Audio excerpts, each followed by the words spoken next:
The date is October 31st, 1999, from New York City, USA, to Cairo, Egypt. Flight time 10 hours and 40 minutes.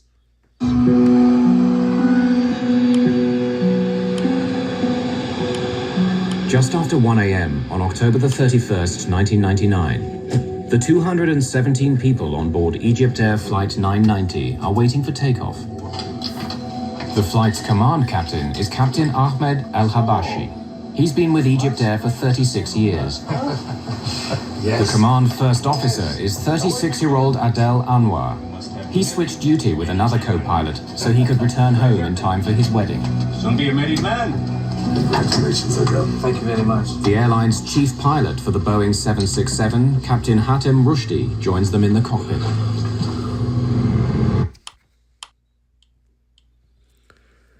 Good night, departure tower. EgyptAir 990 is ready to push and start. EgyptAir 990, clear to push and start all engines. Clear to push and start engines. EgyptAir 990.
Flags.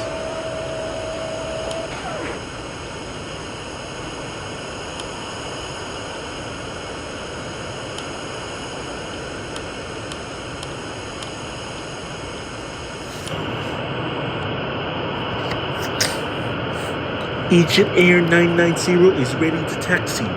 EgyptAir 990, clear taxi to runway. Alright, clear to taxi to the runway. EgyptAir 990.